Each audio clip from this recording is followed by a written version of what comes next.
All right, let's call to order the meeting of the Finance Committee Tuesday, December 9th, 2025 at 4:33 PM. Start with roll call. Alder Galvin. Here. Alder Johnson. Here. Alder Hinkfist. Here. Myself present. Entertain a motion approval of the agenda. So, Second. All those in favor say aye. aye, Opposed, motion carries. Approval of the minutes. So moved. second, All those in favor say aye. aye, Opposed, motion carries on to regular business. Number one, with consideration of possible action to accept the Walmart Spark Good local grant for $5,000 to be used for fire safety. Any questions or staff on this? To approve. Second. Okay, all those in favor say aye. aye, congratulations. Opposed, motion carries unanimously. Number two, consideration with possible action to approve the refurbishing of the Green Bay Metro's fireboat Marine One with Lake Assault boats service for a total cost of $137,597, approved with 2026 borrowing. 173. You transposed the. Oh, okay, $173,597. Move to approve. Second, Any questions for staff? All those in favor say aye. aye, Opposed, motion carries. Nice job on the refurbishing. Number three, consideration. buy a big boat for that. Well. I asked if you had questions. We are on to I have number no three. questions. She likes big boats and she cannot buy. Wow. Three, consideration with possible action to approve a contract for SS4A safety or Safe Streets to Traffic Analysis and Design Inc. for $708,500 and city match up to a grant award of $916,000. Any? I just have one question. It's listed as in kind, Correct. and then I saw somewhere where it says it needed to be approved. Is that by us or by the grantor? Or is there not any question about that? The in-kind. Yeah. I believe that we already know which staff hours are going to be used for And the that's- in-kind. That's works with the grant. Yes, that was already Okay. approved by your body in fall of 24. Okay, all right, move to approve. Second. Okay, any other questions? All those in favor say aye. Aye. Opposed, motion carries unanimously. Congratulations to you. Mhm. Number four, consideration with possible action to approve the purchase of a one-year subscription from Sharp Performance for professional services for a total cost of $99,500 to be paid by the State of Wisconsin Department of Health Services Assistance Program Award. Move to approve. I have a question. This year, if we approve this, will be paid by the state of Wisconsin. Next year would become part of the fire department budget. We have no plans right now for this. We do envision that this grant will continue. And that may be a possible funding source. We're really evaluating, kind of figuring out from there. So we'll have a pretty good idea. And that maybe is what happens, but we should know if this grant continues. Is this something similar to what the police department has instituted for their officers? It is. Okay. Do you have anything currently in place for your people? Okay. And I imagine we'd get some kind of at the end of the 1 year, see how much usage you got and things like that. That's correct. A lot of their communities in Wisconsin are starting to use this. Milwaukee Fire is one that just recently signed also. And again, what we hope to do is get through DAP to help us track decision. All right, okay, yeah, this is, we need to take care of our people Mhm. inside and out, so. This is a good thing, thank you. And Chief Knight, you kind of said, you reiterate this isn't something you are completely signed on for good. You want to see how it works this year, kind of trial and go from there to see if it's worth continuing. Correct. Okay. There's also some thought of some different state funding that might help this before it is on a statewide program. That's still to. Okay. And that's not in place of the ERP. No, Okay. no, EA, no. Or This is EAP. actually in addition to EAP. Okay. Good. Any other That was expenditure. questions? So I have a motion by Alder Johnson. Do I have a second? Second. Okay, all those in favor say aye. Aye. Opposed, motion carries unanimously. Number five, consideration of possible action to approve an agreement with Black Group Inc. for surveillance camera and Aerodome DFR drone program for the total cost of $1,302,000 over 5 years. Chief's already anticipating he's not gonna get off easy. Yeah, Quick motion to approve. I've got some questions. Yes, go ahead, Alder Galvin. All right, Chief, after reading through this proposal on total agreement with the flock camera system, I think that's been proven to be very beneficial for in many different aspects for not only the city, but for other things that are going on. Where I, can't help it. You got a suspicious person call, launch the drones, drone flies over the house. And we're gonna cancel the officer because it looks like there's no one there anymore, or, I mean, because they were talking 4,200 calls. 4,200 calls a year, potentially won't need to have an officer go to it, or potentially could have the officer cancel on his way there. And based on what this drone could do, and there wasn't a lot of material of what this drone is gonna be able to do. I mean, I get infrared and I get all that kind of stuff, but I guess my concern is we had issues in the past where officers were calling the people to see if everything was okay and then canceling themselves, and that turned into a big brouhaha. So I'm just, if you could walk me through how this drone is going to help out in a way. And Alder Galvin, if I could maybe offer a suggestion, if we could allow the chief to just talk high level first about Okay, sure, the whole thing and then Get into address that. that after. sure.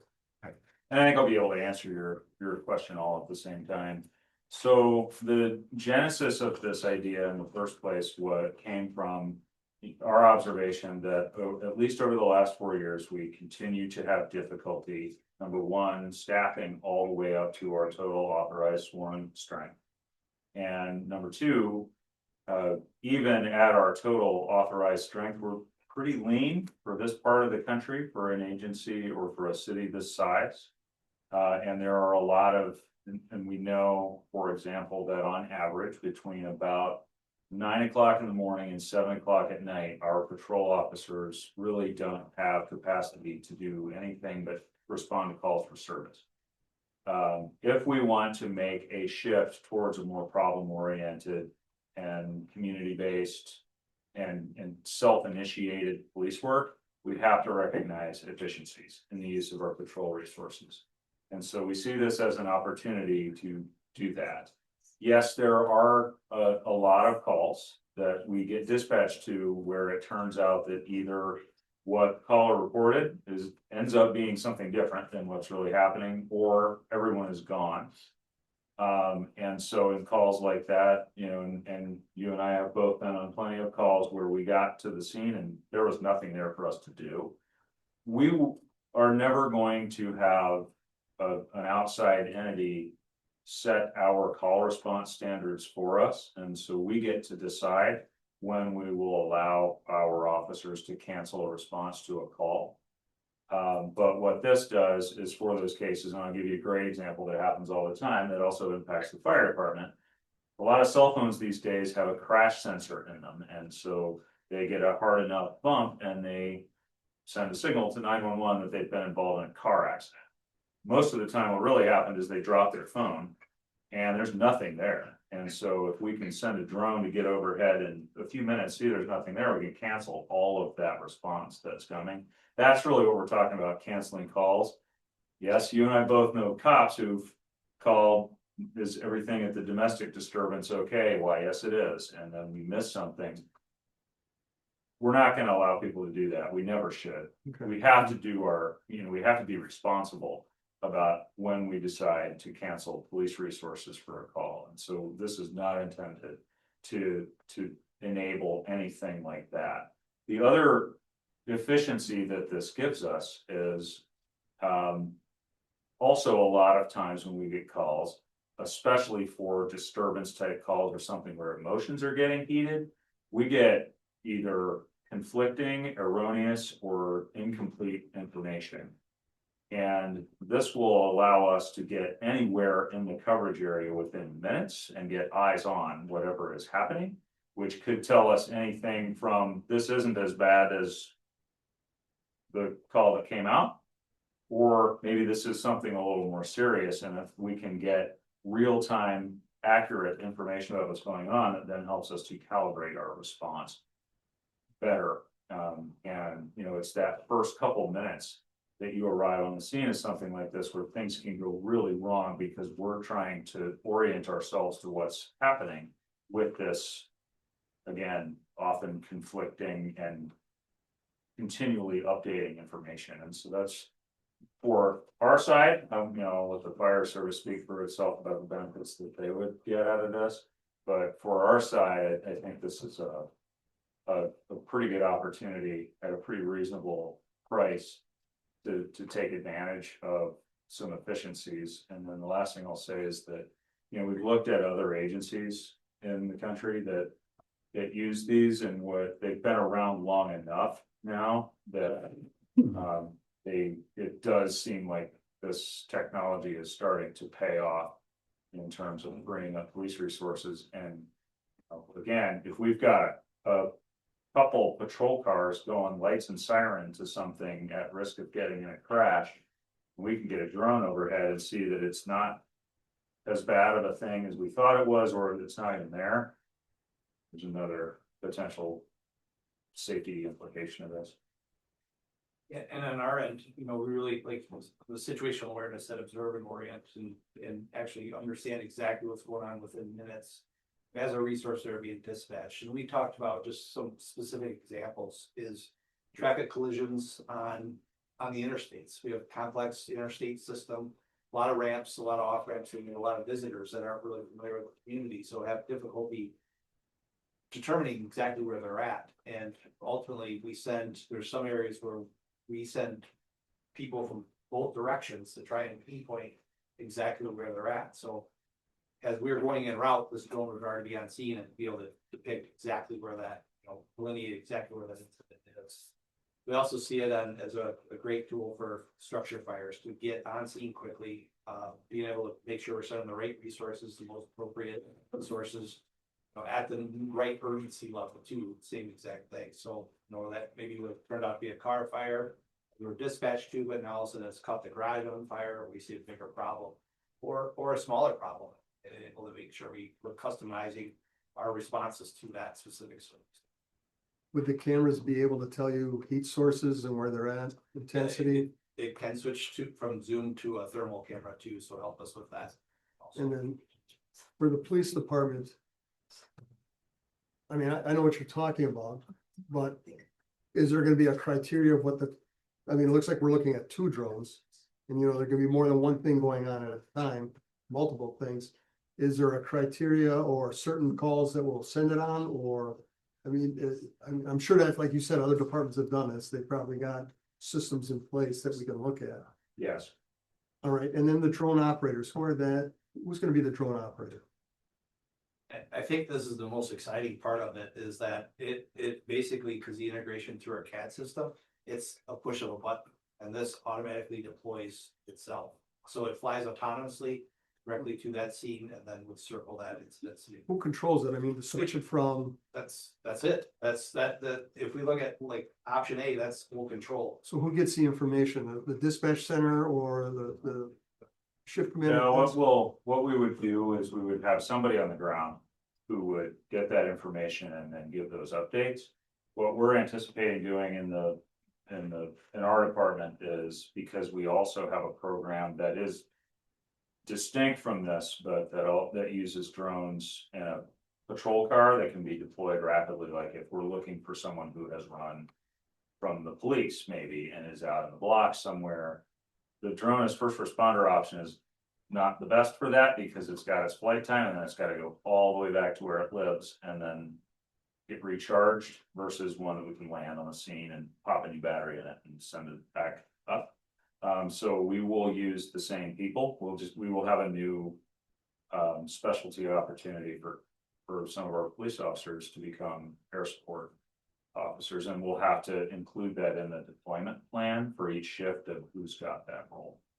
Is this gonna create? My concerns about specialty units, Mhm. love them and hate them. So is this gonna create staffing shortages, overtime situations where, they're training, so they're not available?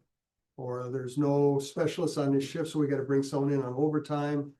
Or they're at training and, we're trying to help out with staffing, but now we're reducing staffing because they're too involved in the training and support of the program, is that gonna be an issue? There will be a little of that at the beginning because we're starting from scratch and no one. We do have some members of our tactical team right now that are already trained drone operators. But we will need to train some more. But it'll be a detached assignment and for patrol officers. So, you know, the idea would be if you're working that day, maybe you get assigned to be the drone operator today. And we'll have to, and the trick will be in training enough people that we hit the busiest times of the day where we reliably have someone available. Thank you. Any other questions for staff? Go ahead, Alder Johnson. All right, this can go. So this is 5-year contract. Is this the same drone? Are all the updates included in that? I mean, technology moves really, really fast, and I'm assuming this does too. So, I've got some folks from Flock who can explain the details of how this works, but one of the reasons why we like this particular setup is that it's kind of like our body cameras. It's not our issue. They deal with all of the equipment, and we've had a relationship with them with ALPR already, where they've handled all of the equipment, and they've been, you know, I have to give credit where it's due. They've been pretty reliable. If we have something happen to an ALPR camera, we really don't have to worry about it much.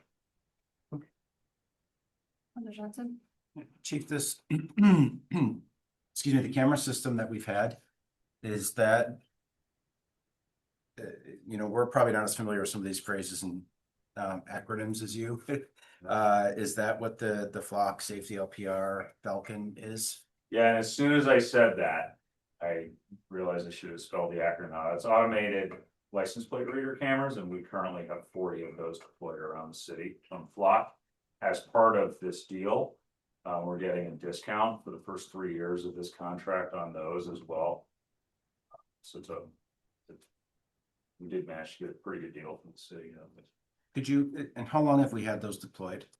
We have had those since I believe we deployed those in 23.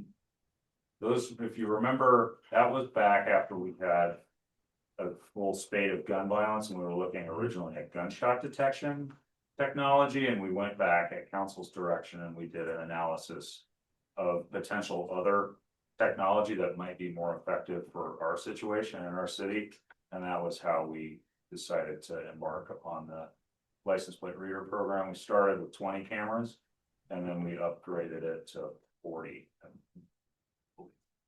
Okay, and I know, you know, anecdotally, I've heard things talked about. I think initially when they were first deployed, there was a murder suspect, I think, that was apprehended. Can you speak more broadly to the effectiveness of the cameras, good, bad, or otherwise? Any statistics or data? I don't have a whole lot of data with me here. I could certainly get you some. You know, we use it a lot. I would say just from the police officer's perspective, it's been a game changer. One of the things that license plate reader cameras allow you to do is get leads in crimes in progress or that have just occurred much more quickly than you might have in the past. So if I have a partial license plate number and some part of a vehicle description, like I know it was a red SUV with maybe these digits in the license plate number, we can query that in the camera system and narrow down who our suspect is, sometimes in real time. It also gives us the ability to set alerts for, you know, if a vehicle is entered as stolen, it'll pop up and tell us the stolen vehicle just drove by the camera at this location. This drone as first responder also is integrated with that, and so we can launch the drone and see maybe where the stolen car went. At least in theory, you know, we'll have to test this concept in the real world, but that's what other agencies use this for. But it really gets us leads a lot faster. And, you know, if you remember back, as I remember you were part of the original discussions about gun violence. I think that's one of the things that has contributed to the reduction that we've seen in gun violence, because we know in about half of our gun violence cases, it's related to some retaliatory cycle among these groups of people in the community that for whatever reason aren't getting along. And if you can interrupt that retaliatory cycle by making an arrest quickly after a shooting or a shots fired incident, now the person that everybody wants to retaliate against is in jail, and you've interrupted that cycle. And so it's been part of a larger strategy along with the ballistics analysis system that we have that I think has contributed to that outcome. And that works for any type of crime. We saw retail thefts, vandalisms, all the way up through, sometimes homicides with these things. And that experience has been pretty universal across the country.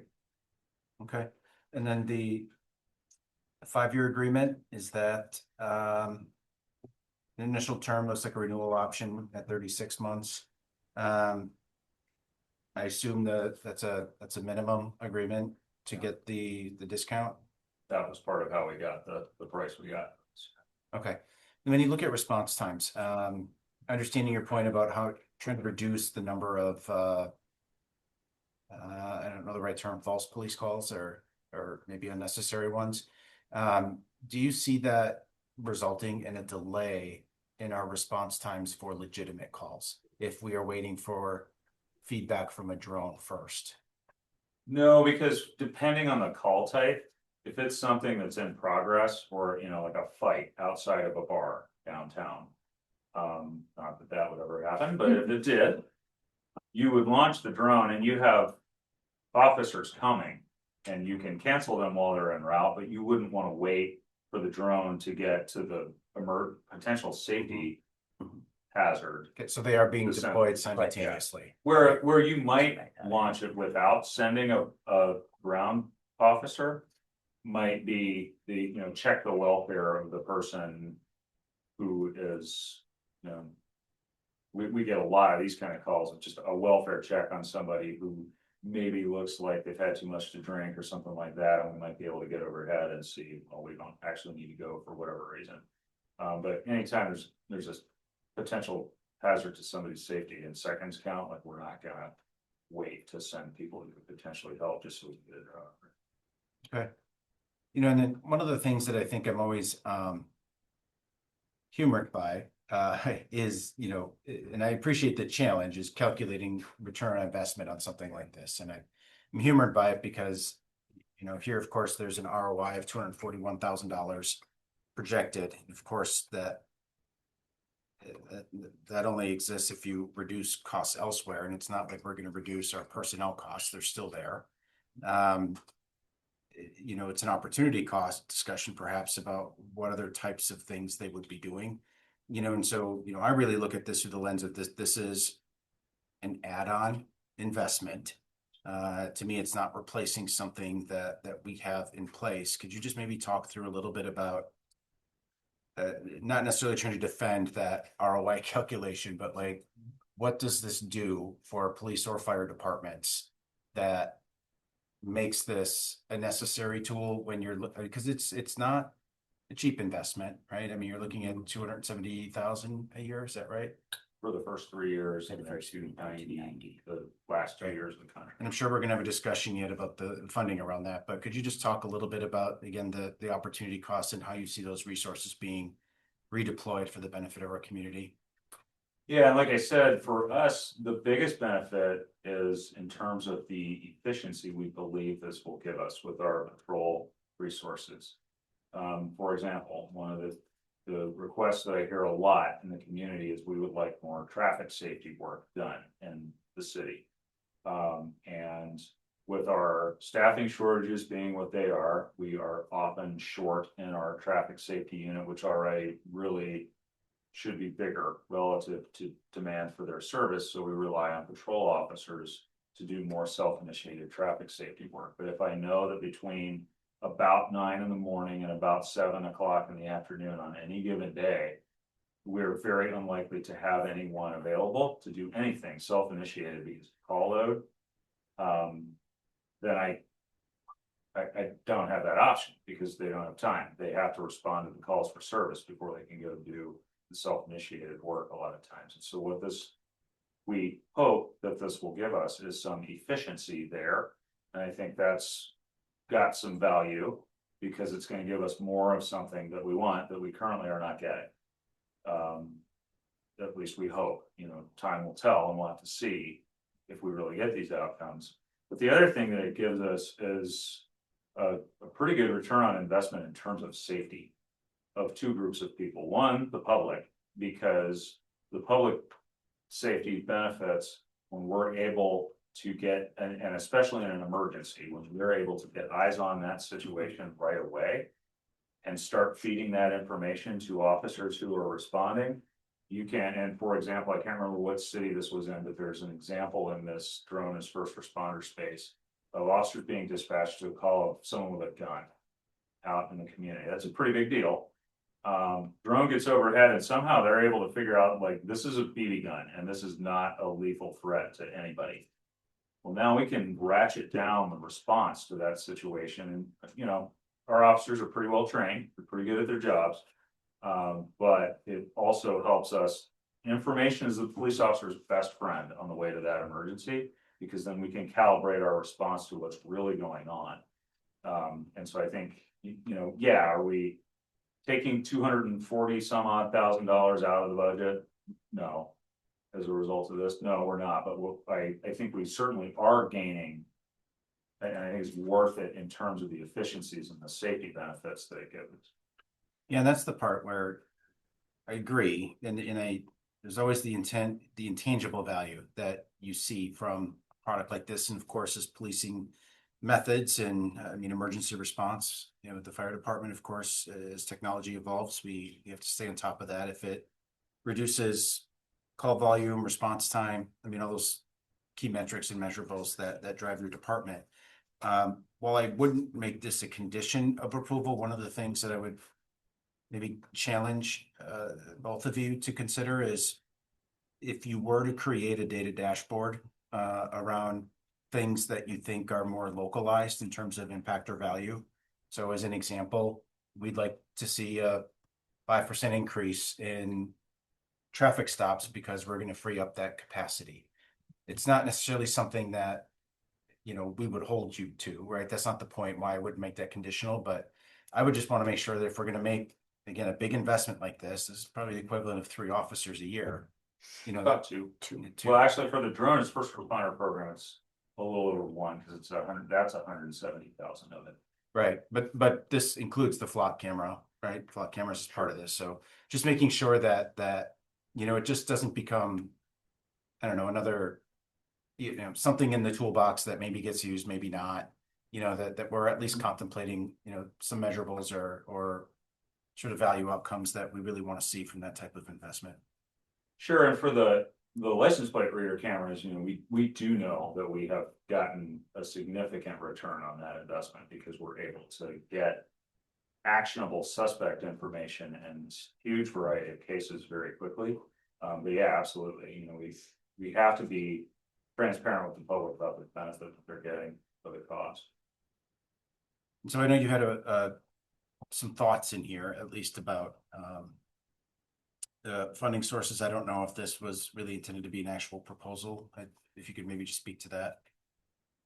So Diana probably is the best to just speak to the details of that, but we have some leftover ARPA money from public safety initiatives to fund part of the first year of this. And I know we've got a source in the fire department for the first year of this. Eventually, this is, and for a couple of reasons, this is something that we would hope to see just make it onto the general fund. I realize obligating future general fund money can be a little tricky. But what I would anticipate doing is asking for fewer positions in the future as a result of this. Chief, you shouldn't have said that out loud. Well, it is He already difficult. said it. It is difficult for me to ask for future for sworn positions now because I can't fill them. Right. And the near term trend in retirements versus how quickly we're recruiting people. I love to be optimistic and I hope that we will be at full strength. But some of this just reflects the reality that I believe exists. That we are not going to see big ads in sworn personnel because of, number one, difficulty recruiting people. And number two, just a continuing and dramatic escalation in labor costs for sworn police officers across the country. And so, you know, as a profession, I think we're all going to have to get used to policing cities with leaner police departments, because we're just not finding people that meet our standards in large enough numbers to say, oh, sure, once we're able to hire more people, we'll hire more people. That's one of the reasons why we are doing this, is in recognition of how difficult it is to add cops to the police department. And that was kind of where I guess my instinct was sort of drifting, I guess, was acknowledging that as tools and technology evolve, your dependency on personnel, whether it's you know, that has a cost outside of the salary too, right? And having that technology to kind of fill in those gaps. I mean, you can sit and bang your head against the wall about how to solve the problem of filling more seats, or you can actually find a solution, you know, to bring a resource to the table to help overcome that lost capacity. And I think this, it seems, at least from what you're telling us, is something that can help do that. And obviously, I mean, we don't, you know, our officers aren't out there on horseback anymore, so we've got to give them, well, some are actually. No, not ours. Not here, but you know, License, but obviously making sure that we do have the right, you know, technological tools that help you do your job effectively. I just you know, I don't take anything lightly when we're talking about almost, you know, $270,000 to $300,000 commitment to the levy every year. And we just gotta, I just always think we have to be very cognizant of that commitment. I have a couple more. What percentage of calls would you be using this on? So our best estimate at this point, and I think actually that might be a good question for our block folks to weigh in on, because they did, from their experience with this, an analysis using our call data. And so they would probably be even better than I would at explaining how they got this. We have someone, I think we have. Sure. Yeah, I can jump in, kind of introduce our team. So hi, thank you, Chief. And thank you, committee members, for hosting us today. Excited to kind of share kind of our story here. So I'm Ryan Mertz. I've been the main account executive and kind of project leader with the chief and with Fire Chief Knott.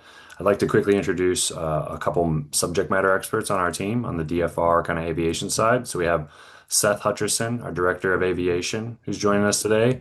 And we also have Andy Abels, who's our DFR specialist, who's actually been specifically working with this project for you guys all in Green Bay. So knowing the commentary and questions that the chief has been getting, Seth, Andy, would you like to weigh in on some of those questions?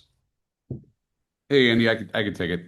Hey, community, nice to meet you. Seth Hutcherson. Thanks, Ryan, for the introduction. Yeah, so we have done an analysis on your calls for service data, and we've kind of quantified what I would say as initial ideas around how many calls that we could respond to. Roughly of the total calls for service, around 68,000, we do believe that the drone could be utilized around 36,000 of those calls. So roughly about just shy of half of the calls. Of those calls, obviously, specifically, we do believe that, you know, I think we highlighted, if I'm not mistaken, I heard a comment earlier about clearing around 4,200 of those calls. And listen, we understand the clearing of those calls would be determined on your comfort of that. So the reason we quantified that is around what we see across the country as calls for service that we would normally clear with the drone. But that is your prerogative, and that would be set by your standards and how you would expect it. So, but to answer your question directly, I think it's safe to say the drone could respond to roughly half of the calls that we've seen so far, and it could be used as a force multiplier, what I would call as a response mechanism for those calls for service.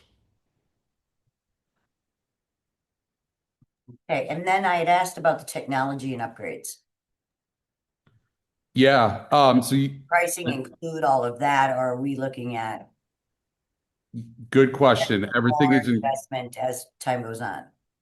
yeah, good question. Everything is included. So all upgrades and maintenance, training and such is all included in that cost.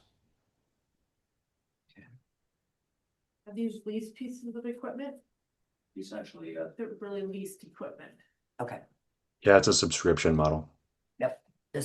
Sometimes technology, you gotta pay for, all the changes that occur over the couple of years. So that's why it asked. But the one thing that I see with this eyes on or the drone technology for police, and it's one thing that keeps me up at night, is answering calls and not knowing what you're walking into.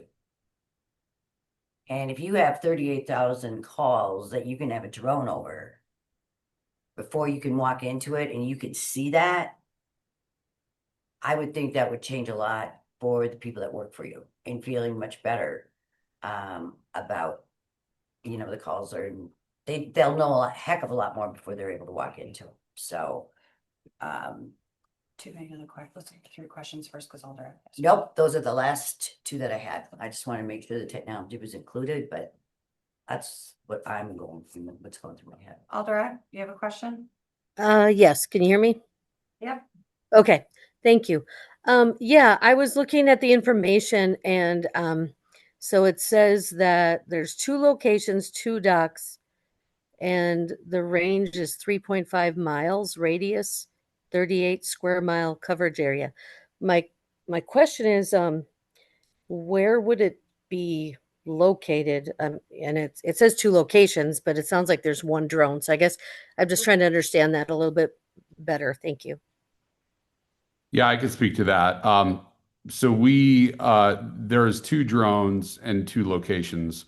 And we have identified a couple initial sites. To be honest with you, I apologize. I don't have the exact locations.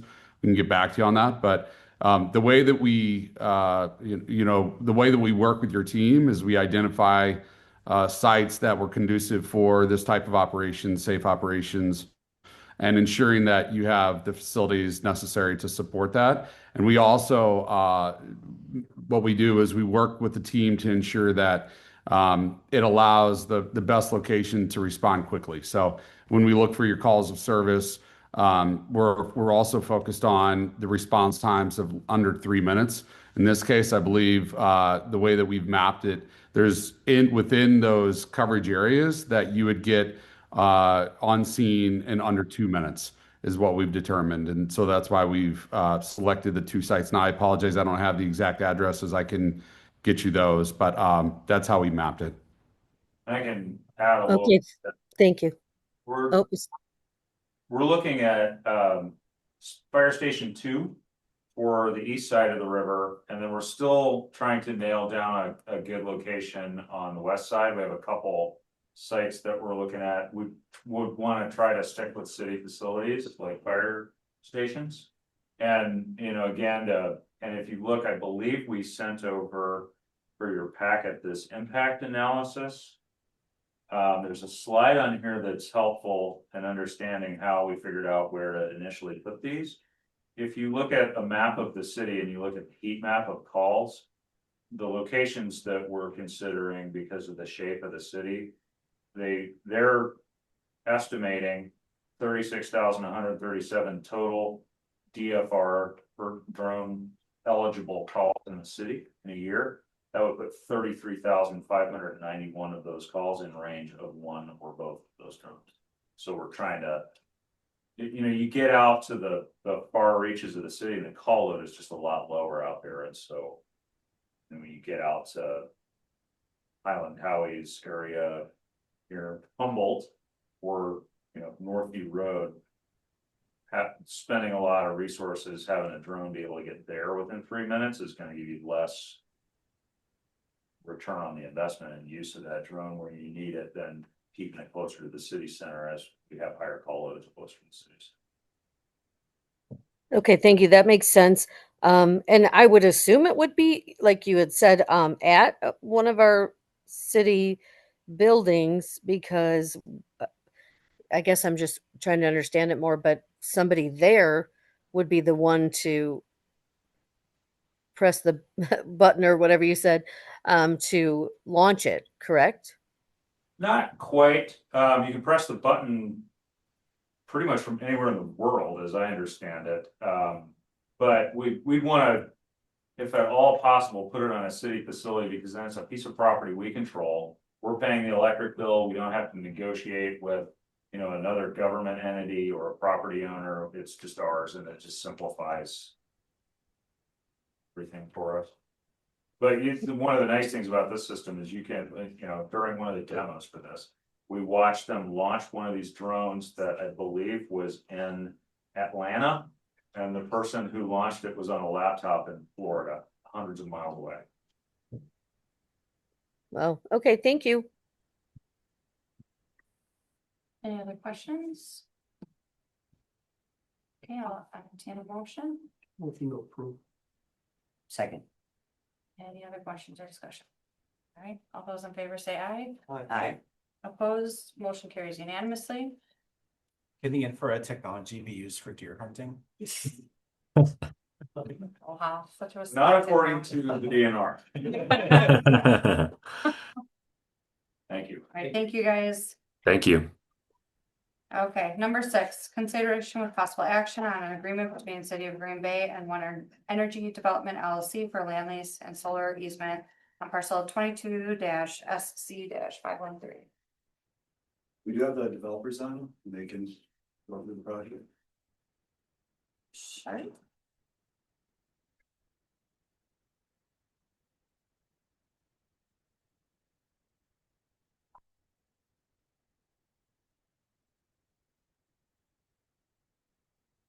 Hey, Julie, Nolan, do you guys want to give us a quick overview of what you guys are developing? Oh, sure, yeah. Sorry, it's a little bit hard to hear. My name is Nolan Stump. I work in project development, project management with One Energy. I'm joined by my colleague Julie, project developer manager as well. We do have a presentation that kind of covers the high level details. If you will at all like to hear that, Julie can share her screen and go over that presentation if it's helpful. And then I'm happy to answer questions about the lease with Julie afterwards. Yeah, perfect. All right, thank you.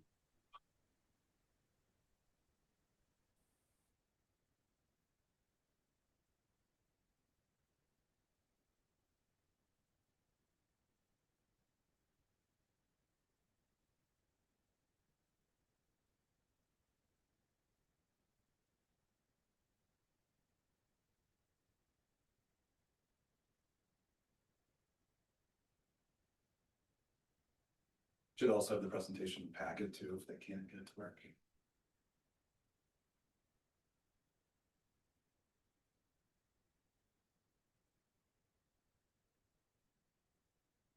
Julie may have frozen, so I will take over for now. Hopefully she can rejoin us.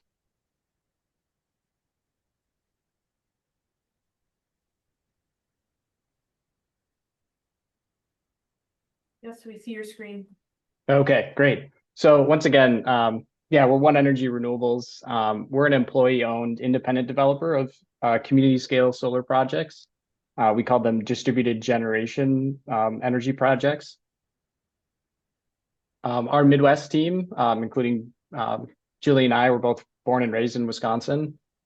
We focus on developing, we also have in-house engineers and construction managers, and we're also operations and maintenance on operating solar sites throughout Wisconsin, but also Minnesota and Iowa. Here's a map of our experience in the Midwest. You can see the most of the projects, 55 of them in Wisconsin. The nearest one that's in operation is in the town of Heartland. It's called Bondwell Solar. And this year, in 2025, our teams are constructing 20 solar projects in that tri-state area. The nearest being on land owned by the city of Anago, called Anago-Hogan Solar. So there's 3 major components that come together for a site to be suitable. One being an interested landowner partner. So the city was interested in hosting a utility project, kind of identified that parcel located directly near the substation. So there's also existing nearby infrastructure. So those two pieces together, along with a really suitable site being clear of environmental constraints and free of shade, of course, for solar panels. All three of those coming together on this parcel for a suitable project.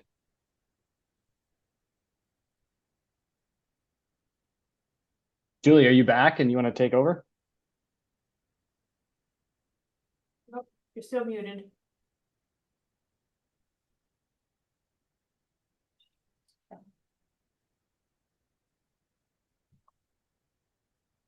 Sorry, can you all hear me okay? Sorry about this. Yes, Okay. ma'am. Yes, All right. Sorry about that. I think my internet is acting up. Apologies. Thanks for jumping in, Nolan. Yeah, so now I'll just kind of go over a little bit more in depth on the site suitability. So if you want to go to the next one. So as Nolan was saying, it's this parcel that we're looking at tonight is really close to the substation. So that's one of the main benefits of it.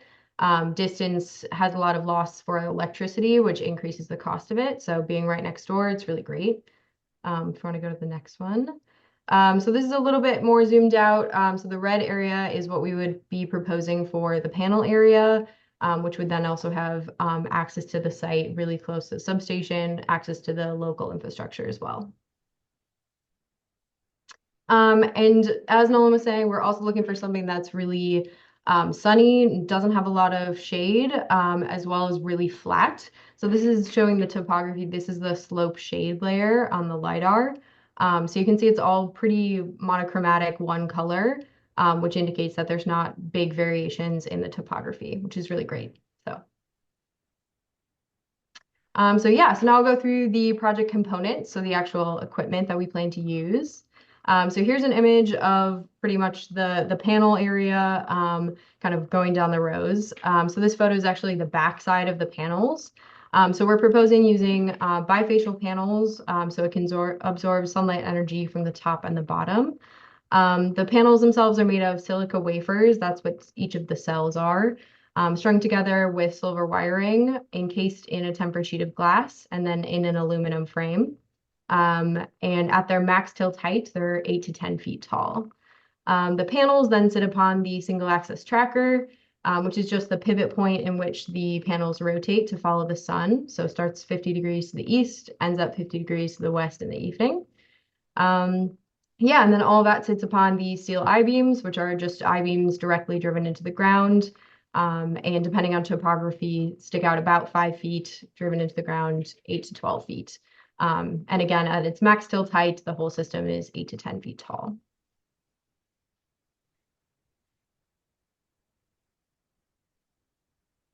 And then next, there's inverters and transformers. So inverters turn the DC energy absorbed from the sun, turn that into alternating current energy, which is what we use on the grid.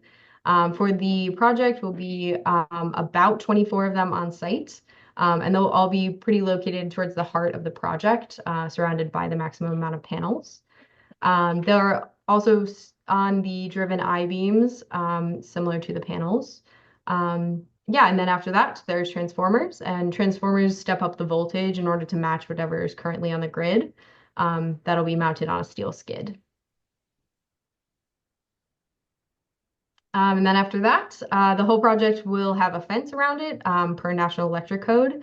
So the fence will be 8 feet tall and the posts about 20 feet apart. Pretty wide slats allow for, passage of small critters, mammals, birds, insects, all of that. So I'm gonna go to the next slide. Yeah, so now I'll talk through land stewardship a bit. So this is an aspect of our projects that people like to kind of focus on, especially because of a lot of really pretty wildflowers. So for this site specifically, we are proposing planting a native pollinator prairie seed mix. So it's all native plants and grasses that really do help populations of pollinators, insects, birds, wildlife, and then also integrates pretty well with existing agriculture in the surrounding area, especially because this used to be a farm field, so it's still going to be farmed around it, which is pretty cool. For all of our projects, we try to have a low impact and dual use approach. So we try to do as little grading on site as possible. And so the panels themselves all need to be on a level plane on each row. And so to account for fluctuations in land and doing little grading, we have to buy different lengths of I-beams. So we spend a little bit more money on steel, but to us, it's worth it. We're maintaining the existing topography and hydrology of the land, which is really great. And it's a lot easier to return this parcel than specifically back to a pre-construction state and turn it back into an agricultural field. And so just a little bit more about the pollinator habitat. About 75% of the food that we eat depends on pollinators. Pretty much everything that's farmed on an industrial scale, except for corn, depends on pollinators. And so increased populations of healthy pollinators really do increase yields. The seed mix that we are proposing is also really great for putting a lot of health back into the soil. So the deep-rooted plants and grasses improve soil nutrients, increase fertility, increase water infiltration, really just all the good stuff, like helps build up that topsoil organic layer, which is really great. So again, it'll be really fertile farmland after the lifetime of the project. I'll go to the next one. Yeah, so just a little bit about the establishment of it. Prior to construction in the winter, we will be seeding with a cover crop. Usually it's winter wheat or rye, and that's just to help with wintertime erosion. And then during construction, we always preserve topsoil on site at all times. And then once all of the equipment is in, we then go in with our permanent seed mix, and then it'll be pretty highly managed after that as well. There'll be a mowing schedule 3 times in year 1, 2 times in subsequent years, 3 times in the first year just to stimulate growth. Yeah, and then 2 times subsequently. And then we do a lot of surveying, making sure there's no invasives growing up, a lot of spot treating, manual pulling, really all the good stuff. So yeah. Yeah, here's just some nice photos. We currently have, I think it's almost 300 acres grazed for sheep with sheep farming, which is really great. Really proud of that. We also have bees at some of our sites, and as well as some crop planting in between rows of panels at one of our Minnesota sites. Yeah, so just to talk through community benefits. Yeah, so to start off with, we love that these projects really do grit to create jobs. And solar installer is one of the fastest growing jobs in the United States. And we love working with local partners like MREA to do a lot of workforce development, trying to get a lot of people out to sites and kind of spread the word about solar and how great of a job it is. So we also love doing tours and going into classrooms, discussing solar in general, our project specifically, grazing, really everything about it. Yeah, this is the bottom left is actually one of our tour groups that we had from a school last winter. That's our Auburn project up near Campbellsport, and it was really, really fun to get out there with all the kids. Yeah. We also have a panel donation program, which is whenever we do a project, we love working with local schools to donate panels and a cash grant so that they don't have any costs associated with the donation in order to install solar at their school to help them with behind the meter costs so that their overall energy electric bills would be reduced. Yeah, so hoping to do that here as well. Yeah, and that's the whole presentation. That's a brief overview. I think we also have a few Q&A slides, but I think which we shared at our community meeting a few weeks ago, but I think it might be easier if you all ask questions and we can kind of guide the discussion that way, if that works. Yep, thank you. Any questions?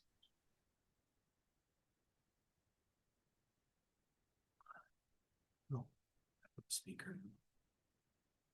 Okay, all right, thank you guys. Yeah, thank you for the time. Appreciate it. All right, Are there any questions you have, or maybe open session, or do you just want to go in a closed session and discuss the police? I'm good with open, or I mean, I don't have anything for open. Does anybody have anything for open session? Alderac, any questions? Okay, then Oh, I'm sorry. I was trying to unmute here. It looks like you've done some in Wisconsin and Minnesota, and I'm just wondering, because I know in Wisconsin, specifically Green Bay, that we have very limited sunny days, and wondering how that and snowy weather, things like that, would affect the consistency of the power coming from the solar panels. Yeah, I can take a first stab at that one. That's a great question. So the utility scale solar is actually the one of the least um, costly ways of generating electricity in Wisconsin. So it's on par with utility scale wind. So these projects are being built throughout the state. We have projects as far north as Rylander, Wisconsin. And we have a small one in Ashland, Wisconsin as well, which is about as far north as you can get here. But yeah, the panels do sense when there's a high amount of snow load on them, and they can tilt to let that basically remotely tilt to let that snow roll off, slide off, so that they're continuing to produce at maximum output. And since they're bifacial, a lot of sunlight actually bounces off the white snow and then can be collected on the back of the panels, and that boosts efficiency quite a bit. So when there's snow on the ground in the winter, that can actually be quite a good thing for production, believe it or not. So some of those mechanical pieces and technological advancements in recent years, the trackers and the bifacial panels really have kind of allowed this technology to be extremely cost effective and utilized at scale for utility power generation. Okay, thank you. And then also, it looks like I don't know if you're planning to do the daisies or the black-eyed Susans. It looks like in the one picture, that if it was basically left to just growing grass or something, that it would eventually get taller than the panels. But I'm assuming you're maintaining it, and then if you do the black-eyed Susans, obviously they wouldn't get that tall. Yeah, that's correct. Yeah, we emphasize oh, excuse me, sorry. We emphasize shorter species, so we actually are planting species with that in mind. And the regular mowing kind of keeps all the vegetation down. As you can imagine, it's one of our #1 priorities for production to keep that vegetation low and not have it being growing up around the panels. Okay, thank you. I And apologize. that's all I've got. I did think of one question. I apologize if you mentioned this during the neighborhood meeting. In Wisconsin, what year was the first set of these installed? I don't know across the state, but I believe our first project was installed in 2018 in Wisconsin, 2019, operational in 2019. Okay, thank you. I can't say for other developers though. Okay, thank you. Any other questions? Okay, I'll entertain a motion to go into closed session. So, Second. Yeah, all those in favor say aye. Aye. Opposed? Motion carries unanimously. Someone wish? Motion. hey, let me get back. Do you want to pass it to you? Yeah. Last. That's not even blue though. Number 6, I think. Would look good. Finance Committee may convene in closed session pursuant to section 19.85 sub L sub E Wisconsin statutes for purposes of deliberating, negotiating the purchasing of public properties, investing the public funds, or conducting other specified public business. Whenever competitive or bargaining reasons require a closed session, the Finance Committee may thereafter reconvene an open session pursuant to section 19.85 sub 2 to report the results of the closed session and consider the balance of the agenda. All right, we are going into closed session. If you want to wait in the hall, we will let you know when we're done. Yep. Take my agenda back. Back. And then we make the motions in public of directing staff. Yeah, I didn't no know we procedures vote- directed. I didn't know we vote to go back in open session in front of everyone. That seems opposite. Yeah. So we need to agree that we're I done. don't know, I could be wrong. You're right. No, you're fine. I was just thinking.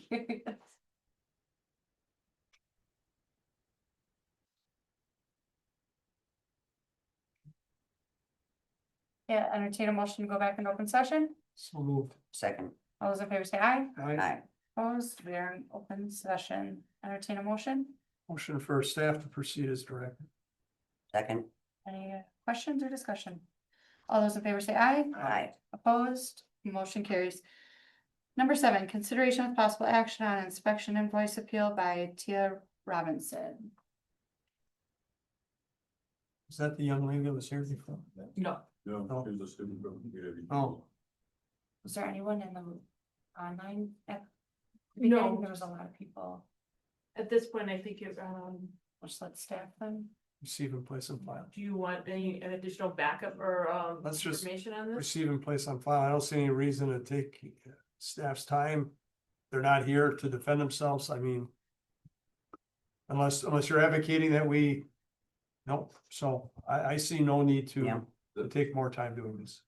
The case is still pending, so I think from like a procedural standpoint, I think it probably should be at the Board of Appeals first. And then your finance committee, Sure. but I'll make a motion to receive and place on file. Second. And we don't want a motion for it to go back to Board of Appeals, like it does it on its own. All right. Okay, sorry, okay. All right, all those in favor say aye. Aye. Opposed. Motion carries. Number 8, consideration of possible action to refund 2023 property taxes from a tax assessment appeal to Georgia Pacific for property at 1919 South Broadway for total amount of $68,431.75. Who's got this one? I can start with it. This is very similar to one that was brought through about a year ago. The Georgia Pacific, they appealed 2016 through 2022. And that decision was already decided. We had a refund back to Georgia Pacific of $897,000. This is now for 2023. Gosh, I don't actually have the answer, but I thought this was the last year pending. Maybe there's a 2024, but really what happened is this is assessed by the state of Wisconsin. They also decided not to move forward with litigation. They settled, and then the city needs to pay the refund. And then it is shared between the taxing jurisdictions, the refund that is issued. So 68 is not all on Green Bay, it's on public schools, NWTC and Brown County. Brown Correct. County chose not to back us when we fought this before. We hired an attorney. We lost. This is the same thing, unless something has changed, I don't see going through the effort Right. to get the same no. It's just another year. This was 2023. We've already made the decision, and for 2016 through 2022, this is 23 decision. Right. I'll make a motion to. Do I have a second? Second. Any other questions or discussions? All those in favor say aye. Aye. Opposed? Nobody likes it. That motion carries. That was the one. sound of. I know, that a I agree, nay? especially Georgia. That doesn't, How would you like to reflect on the it's a record? voice vote. Oh, fine. Do you want clarification? Unless you're You called. could put a grunt on there. She would like clarification for recording, Yes. or Thank would you you. like a board vote? Well, that's my point. If a board vote is a roll call, if you're not doing a roll call, you just do a voice vote. But she does She have does to record record it. one or another. She doesn't know that. Yeah. Yes, we do. We have to record each one of your. 100 years from now, when someone's digging through this stuff and they go, oh, what does meh mean? Okay, number 9, consideration with possible action on creating section 1-13 related to non-issuance of license or permit. So this would be a new license, new ordinance here that would authorize the non-issuance of a license or a permit, and what would happen in that situation. Sorry, did you want me to go ahead? Yes, please. Yes, please. Do it. What would happen in that situation is, the appropriate body would have approved the license or permit. But, before it gets issued, there would be a background check on if the property owes any city taxes, assessments, or special charges. Or if the person, depending on which type of license it is, they owe any of that as well. And it could, the permit or license could be not issued until that is paid. And so it's limited to local types of taxes. And, it wouldn't prevent them from going through that process of applying or even being approved, or it can prevent them from being issued their license or permits. So are we talking like, say there's a building that's a bar, it's an entity. And someone's gonna buy that bar and the previous owner owes property taxes. The city could say, until you pay us our piece of that. For a different example? Yes. Okay, it would be kind of like tenant. If the situation was, and if the property owner is also the owner of the bar, if they owe property taxes, then their license may be refused to be issued because they owe taxes. Separately, if there's a different situation, if it is truly just a landlord and tenant dynamic, you need landlord owns the property, has no interest in the bar, but a bar operates out of there. If the bar came in and asked for a license, we do have an exception in here that if they meet certain conditions, their license could still be issued even though taxes are owed by somebody else. So we don't want to punish innocent licensees or permit holders, but if they have an obligation to pay those taxes, then in this situation, their license may not be issued because we have an obligation to pay the taxes. See, in your example, who owed the money? The owner of the building or the owner of the business? Who owed the money? In Yes. this situation, if it related to the liquor license, it would be the property owner, sorry, it's the it Business. is the landlord that owes the money in that situation, Okay. right? A So, different- so I own the building. Yep. I owe taxes. Brian's running a bar within my building. He leaves. Kathy's gonna open it up and they're not gonna hold her back from getting her license and running her business. Correct, Okay, if she can meet the conditions. all right, I can live with that. Yep. No, that's, But otherwise, if you owe taxes and you own the bar and you're applying for a license. You may be, you can get it all the way up to approval, but you might not get the issuance, you might have to pay with taxes. all right. So in his situation, if I owe taxes, If you owe taxes, if you're the person that actually does owe the taxes, then you may be refused issuance. It's only in the situation that if you're like the innocent tenant, so to Okay. speak. What if I owe taxes on my business here? But I buy another building and I want to get it permitted. Would that reflect on the taxes I owe on this other building? Could you say, we're not gonna necessarily issue your permit that you're requiring because you owe taxes on this other city property? It depends on which license or permit you're applying for. So if you're applying for a license or permit that's related to the building, that would be independent, To the building there, correct? you If won't hold that against me. I would not, the city wouldn't hold that against you. If it's for a license or a permit for the person, the city could take in consideration any number of properties or taxes that you owe. In different locations, so it depends on the type of permit or license that you're applying Do for. we have a list of those permits and licenses where, you know, it's applicable to? Yeah, it would be applicable to all Okay. of them, so Alright. if I keep that list short for you. Well, you know, cause I just think this guy owns this building. He's operating a business out of it. He owes his taxes. He's not paying. And we can't go after him. The county has to go after him for the taxes, if I'm correct. Want to say it one more time? Sure. I own a building. I owe property tax. Yep. Right? I got my tax bill. I didn't pay it for the last 10 years. My understanding is it was only the county that could go after that tax money. Correct, except if you're coming to the city and asking for a license or a permit, that's a different situation now. There's a different dynamic between the property owner who's not paying taxes. Right. They're asking for something. Right, so they're asking for something for us and we say, hey, we want something from you. we want the taxes that you owe. Well, yep, Why, if I was gonna open another business in another building I just bought in the city and I'm trying to get a permit, why wouldn't we say, we're not gonna let you operate until you get squared on this one right here? Otherwise, he opens that up, doesn't pay his taxes, and now we got two pieces of property. yeah, and I think it's really related to like, what is the function of the license or permit? If it's functional to just the property, it's hard to attach that to other properties. If it's attached to the person, it doesn't matter where it goes, it hovers over you all the time. So now we're talking like state statute, how it protects property owners and that kind of thing, is that what you're saying? A little bit, yeah, I mean, It's really just gonna be, it depends on if the license is for the property or if it's for the person, so we can't Okay, we can't get those mixed, if that makes sense. all right, yeah, that does. So if somebody has a bartender's license and they're in arrears on their home, that would prohibit them from getting a bartender's license? Yes, Or if they wanted an excess animal permit or a dog license?